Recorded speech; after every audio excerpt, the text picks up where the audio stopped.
रात की तारीख में गांव के बाहर वीरान पहाड़ों के दामन में एक साया लरज रहा था।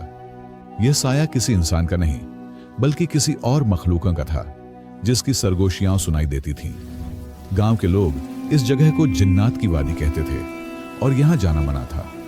आयशा, एक नेक सूरत मगर तजस्सुस पसंद लड़की, हमेशा इस वादी के बारे में सोचा करती थी। एक दिन जब वह कुएं से पानी भरने गई तो उसे एक अजीब सी सरगोशी सुनाई दी। वह ठिठक कर रुक गई, मगर कुछ लम्हों बाद सर झटक कर चल पड़ी, यह सोचकर कि शायद वहम हो। लेकिन जब वह बैतुल खला से लौटी तो कुएं की तरफ दोबारा वही सरगोशियां सुनाई दी। इस दफा वह ज्यादा दहशत तजदा हुई, क्योंकि उसने वाजह तौर पर एक गैर इंसानी सूरत देखी। वह बिना कोई ताखीर किए बच्चों की तरह दौड़ती हुई अपने घर पहुंची, मगर वह रात उसकी जिंदगी की एक नई तहरीर लेकर आई। जब उसने नमाज पढ़कर सोने की कोशिश की तो ख्वाब में वही साया उसके सामने आया। यह एक लंबा सियाह लिबास पहने हुए बहुत ही खौफनाक मखलूकन थी। आयशा ख्वाब में बहुत डर गई, लेकिन उसके दिल के ईमान ने उसे सकून दिया।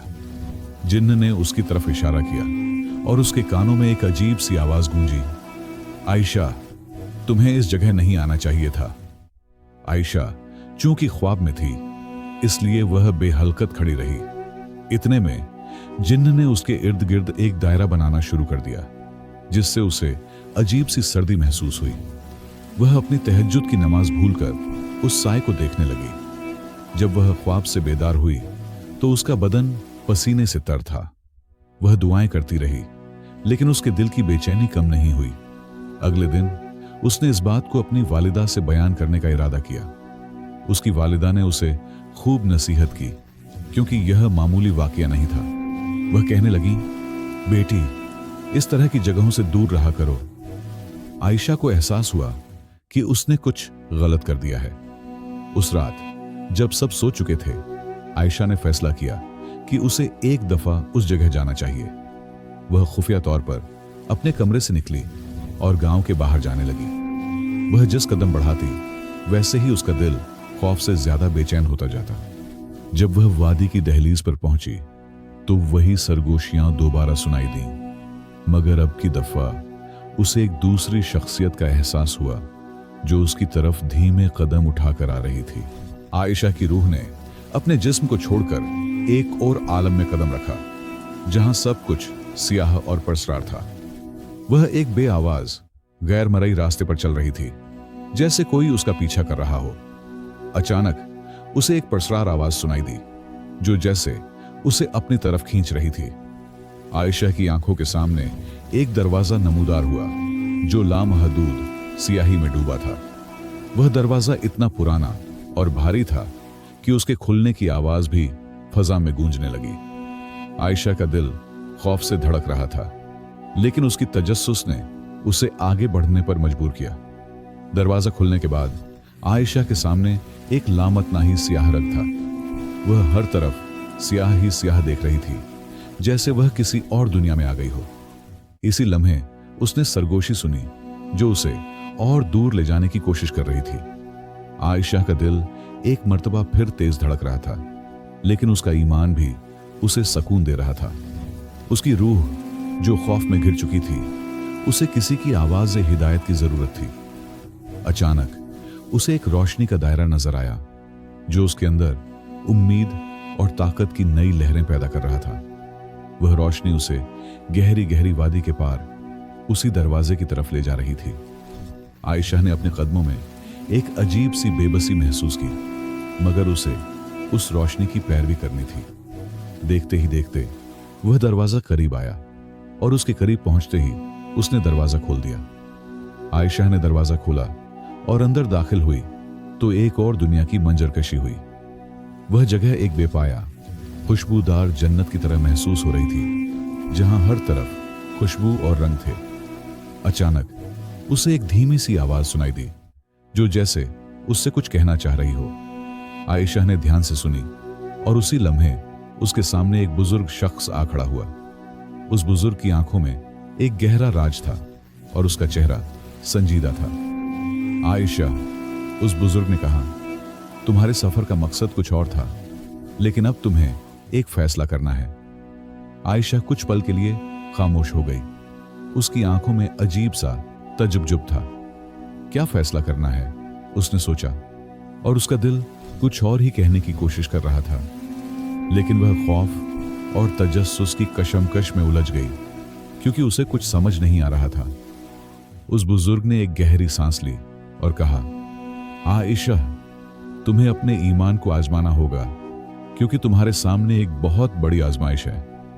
आयशा की आंखों में दुख और हैरानी थी, मगर उसके दिल में एक नई कहुवत पैदा हो रही थी।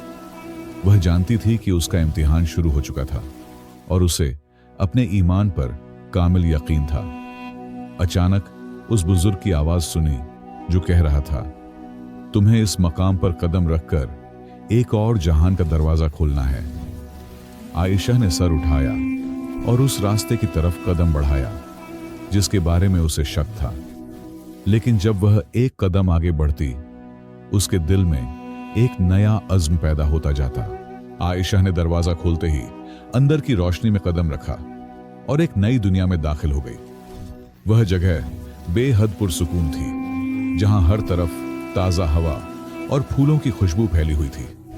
अचानक उसे एक नरम पुरसुकून आवाज आई जो उससे कह रही थी, यह वह जगह है जहां तुम्हारे सवालात का जवाब मिलेगा। आयशा ने अपने गर्द ओ नवाह को बगौर देखा, फिर उसकी नजर एक सुतून पर पड़ी जिस पर कदीम लिखाई थी। वह सुतून गहरे रंग का था और उसकी सतह पर अजीब सी इबारत कंदा थी। आयशा ने उस इबारत को पढ़ने की कोशिश की और जैसे ही उसने पढ़ना शुरू किया, उसके दिमाग में एक शिद्दत की लहर दौड़ गई। यह इबारत तुम्हें तुम्हारी तकदीर का रास्ता दिखाएगी। सुतून से एक और आवाज आई जो आयशा के दिल में खौफ और तजस्सुस की लहर पैदा कर रही थी। आयशा ने इसे मजीद पढ़ा और जैसे ही इबारत मुकम्मल हुई, उसके सामने एक दरिया की सतह की मानिंद मंजर आ गया। दरिया की लहरें उठ रही थीं और उसके दिल की धड़कन भी उसके साथ तेज हो रही थी।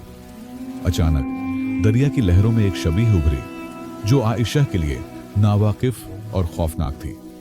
वह शबीह एक इंसानी शक्ल में थी, लेकिन उसकी आंखों में एक अजीब सी सुरमई चमक थी। तुमने मेरे रास्ते को चुना, आयशा, वह शबीह बड़बड़ाई और फिर उसका जिस्म गुबार में तब्दील हो गया। आयशा खौफ से लरज उठी, लेकिन उसने अपने ईमान को मजबूत करने की कोशिश की। वह जानती थी कि यह शबीह कोई मामूली चीज नहीं थी, बल्कि उसके सफर का इम्तिहान था। वह दरिया की तरफ बढ़ने लगी, लेकिन हर कदम पर उसे एक नया खौफ दरपेश था, जैसे उसका हर फैसला उसके मुस्तकबिल का तयन करेगा। दरिया की तरफ कदम बढ़ाने के साथ ही आयशा को एक पुरअसरार सी आवाज सुनाई देने लगी, यह दरिया तुम्हारे अंदर की ताकत का इम्तिहान लेगा। वह आवाज फिर सुनाई दी और आयशा ने उसकी शिद्दत को महसूस किया। तुम्हें अपने दिल की सुननी होगी, आयशा, आवाज ने कहा, क्योंकि तुम्हारा ईमान ही तुम्हें इस दरिया से पार कर सकता है। आयशा की आंखों में खौफ था, मगर उसके दिल में एक अजीब सा सुकून भी था। वह जानती थी कि उसे अपनी तकदीर को कबूल करना होगा और उस तकदीर में यही सफर शामिल था। आयशा ने एक कदम दरिया की तरफ बढ़ाया और उसकी आंखों में उम्मीद की रोशनी चमक उठी। दरिया में कदम रखती उसके कदमों के नीचे की मिट्टी हिलने लगी। दरिया की लहरें उसे घेरने लगीं, लेकिन वह अपनी जगह पर साबित कदम रही। तुमने अपना फैसला कर लिया है, आयशा, एक आवाज आई। अब तुम्हें उस रास्ते पर चलना है जिस पर ईमान ने तुम्हें रहनुमाई दी है। दरिया की गहराई में जैसे ही आयशा ने कदम रखा, उसके सामने एक नया मंजर उभरा। वह एक पुरअसरार जजीरा था, जहां हर तरफ अजीब सी आवाजें और रोशनी थी। वह जजीरा आयशा के लिए एक नया इम्तिहान था, क्योंकि यहां कुछ भी मामूली न था। जजीरे की जमीन पर कदम रखते ही आयशा को एक रोशनी का दायरा नजर आया जो उसे अपने अंदर खींच रहा था। वह रोशनी बहुत ताकतवर थी और आयशा का दिल जोर से धड़क रहा था। यह रोशनी तुम्हारे दिल की हकीकत को दिखाएगी, आयशा, एक आवाज ने कहा, और फिर रोशनी आयशा के जिस्म के अंदर समा गई। आयशा ने रोशनी के दायरे में दाखिल होते ही अपने अंदर एक नया सुकून महसूस किया। उसे लगा जैसे उसके तमाम खौफ और बेचैनी खत्म हो चुकी हो। यह सुकून तुम्हारी रूह का इनाम है, आवाज ने कहा। तुमने अपना ईमान साबित किया है। अचानक रोशनी में तब्दीली आई और एक बादल की तरह की शक्ल बन गई। वह बादल आयशा के सामने आकर रुका और उसके अंदर एक पुराना नक्शा था। यह नक्शा तुम्हारे आगे एक और रास्ता दिखाएगा, आवाज ने कहा, जो तुम्हें तुम्हारी तकदीर की तरफ ले जाएगा। आयशा ने उस नक्शे को ध्यान से देखा और उसे अपने सफर का अगला हिस्सा समझने की कोशिश की। नक्शे में एक दरिया, पहाड़ और वादी की शक्ल दिखाई दी और उस पर एक स्याह लकीर थी जो एक राह की तरफ इशारा कर रही थी। यह वह रास्ता है जिस पर चलना है, आवाज ने फिर कहा, और यह तुम्हारे ईमान का हकीकी इम्तिहान होगा। आयशा ने नक्शे को अपने हाथों में लेकर उस रास्ते की तरफ कदम बढ़ाया जिसका उसने मशवरा सुना था। वह रास्ता वादियों और पहाड़ों से गुजरता हुआ एक ऐसे दरिया तक पहुंचता था जिसका पानी चमक रहा था। दरिया की गहराई तुम्हें तुम्हारी रूह का आईना दिखाएगी, आवाज ने कहा, और यह वह वक्त है जब तुम्हें अपने अंदर की हकीकत का सामना करना होगा। दरिया के किनारे पहुंचते ही आयशा ने अपने कदमों को सस्त कर लिया और दरिया की गहराई में डूबी हुई हकीकत को महसूस किया। वह जानती थी कि यह दरिया उसकी आजमाइश का हिस्सा है और उसे यह गुजरना ही होगा। तुम्हारे ईमान की ताकत ही तुम्हें इस दरिया से पार करेगी, आवाज ने कहा, लेकिन तुम्हें खुद पर भरोसा करना होगा। आयशा ने दरिया की तरफ कदम बढ़ाया और जैसे ही उसके पांव पानी में डूबे, एक शदीद सर्दी ने उसको जकड़ लिया, लेकिन उसका दिल साबित कदम था और उसने अपने कदमों को आगे बढ़ाया। यह सर्दी सिर्फ तुम्हारे ईमान की आजमाइश है, आवाज आई।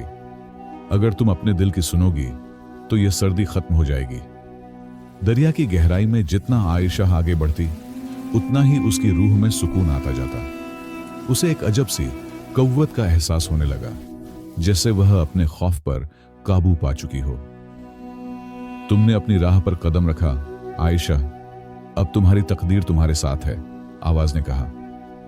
आयशा जैसे ही दरिया के वसत में पहुंची, उसके सामने एक रोशनी का दायरा नमूदार हुआ। वह रोशनी उसे एक नई दुनिया की तरफ ले जा रही थी, जहां हर तरफ सुकून और इत्मीनान था। यह तुम्हारे ईमान की रोशनी है, आवाज ने कहा। यह वह मंजिल है जहां तुम्हारी तकदीर का आगाज होगा। आयशा ने रोशनी के दायरे में कदम रखा और जैसे ही उसके कदम उस रोशनी के अंदर आए, एक नया जहान उभर आया। वह जहान बेहद हसीन था, जहां हर चीज रोशन और पुरसुकून थी। यह तुम्हारी जन्नत है, आयशा, आवाज ने कहा।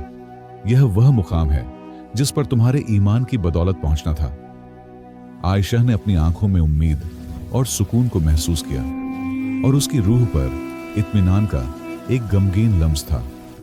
वह जानती थी कि उसने अपने सफर का मकसद हासिल कर लिया था और उसका ईमान उसे उसकी तकदीर तक ले आया था।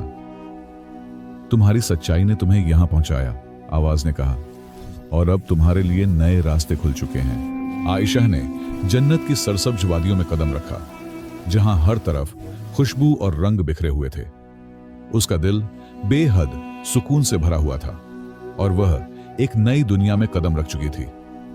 यह वह मुकाम है जहां तुम्हारे तमाम सवालात का जवाब मिलेगा, आवाज ने कहा। यह तुम्हारे ईमान का अमली सिला है। आयशा ने जन्नत की एक बुलंद पहाड़ी की तरफ बढ़ना शुरू किया, जहां एक बड़ा दरख्त की छांव थी। वह दरख्त इतना अजीम था कि उसकी शाखें आसमान तक फैल गई थीं और उसके नीचे एक दरिया बह रहा था। यह दरख्त तुम्हारे ईमान की मजबूती की अलामत है, आवाज ने कहा। यह दरख्त तुम्हें अपनी जड़ों तक ले जाएगा। आयशा ने दरख्त के नीचे बैठकर उसकी जड़ों को ध्यान से देखा और उसे एक अजीब सी महसूस हुई। जड़ों में एक रोशनी की लहर दौड़ रही थी जो जैसे उसकी रूह से जुड़ी हुई थी। यह रोशनी तुम्हारी अंदर की सच्चाई है, आवाज ने कहा। यह तुम्हारा ईमान है जो तुम्हें इस सफर तक ले आया। आयशा ने दरख्त की जड़ों में मजीद गहरा नजर डाला और उसे एक पुराना नुस्खा नजर आया जिस पर ऊपर की तरफ एक आयत लिखी हुई थी। यह नुस्खा तुम्हारे सफर का राज है, आवाज ने कहा। यह तुम्हें वह इल्म देगा जिसकी तुम्हें तलाश थी। आयशा ने आहिस्ता से नुस्खा को खोला और उस पर लिखी हुई आयत को पढ़ना शुरू किया। आयत पढ़ते ही एक रोशनी का दायरा आयशा के चारों तरफ फैल गया और उसे एक गमगीन पुरसुकून कैफियत का सामना हुआ। वह समझ गई कि यह आयत उसकी जिंदगी का मकसद बता रही है और उसे अपने ईमान की हकीकत का इदराक हो चुका था। अब तुमने वह इल्म हासिल कर लिया है जिसके लिए तुम्हारी तकदीर ने तुम्हें यहां तक पहुंचाया था, आवाज ने कहा। आयशा ने नुस्खा बंद करके उसे अपने सीने से लगा लिया और उसकी आंखों में एक नई रोशनी चमक उठी। वह जानती थी कि अब उसके पास वह सब कुछ था जो उसको अपने सफर की तकमील के लिए दरकार था। अब तुम्हारे लिए नई राहें खुल चुकी हैं, आयशा, आवाज ने कहा। यह वह रास्ता है जो तुम्हारी तकदीर ने मुंतखब किया है।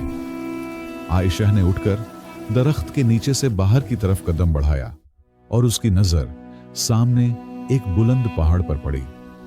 वह पहाड़ बहुत बुलंद था और उसकी चोटी पर एक और रोशनी का दायरा दिखाई दे रहा था। यह पहाड़ तुम्हारे ईमान की मिराज है, आवाज ने कहा। यह तुम्हारी आखिरी मंजिल है जहां तुम्हें अपनी तकदीर का मुकम्मल इदराक होगा। आयशा ने पहाड़ की तरफ कदम बढ़ाया और हर कदम के साथ उसका दिल मजीद पुरसुकून होता जा रहा था। वह जानती थी कि यह सफर उसकी जिंदगी का सबसे अहम सफर है और उसे उसका मकसद पूरा करने के लिए मजीद अज़्म दरकार था। याद रखो आयशा, आवाज आई, तुम्हारे अंदर की रोशनी ही तुम्हें इस पहाड़ की चोटी तक पहुंचाएगी। आयशा पहाड़ की चोटी तक पहुंचते ही उसने आसमान की तरफ नजरें उठाईं और वहां उसे एक दरवाजा नजर आया। वह दरवाजा इतना रोशन था कि वह जमीन की हर चीज से मुख्तलिफ था और उसके अंदर एक मुकद्दस नौयत का पैगाम छुपा हुआ था। यह दरवाजा तुम्हारे आखिरी इम्तिहान का निशान है, आवाज ने कहा। यह वह दरवाजा है जिसे तुम्हें खोलना होगा। आयशा ने दरवाजा खोला और उसके सामने एक नई दुनिया के दरवाजे खुल गए। वह दुनिया रोशनी से भरी हुई थी और वहां हर तरफ सुकून, खुशी और सुकून था। यह तुम्हारी तकदीर की तकमील है, आयशा, आवाज ने कहा। तुमने अपने ईमान की बदौलत यह मुकाम हासिल किया है।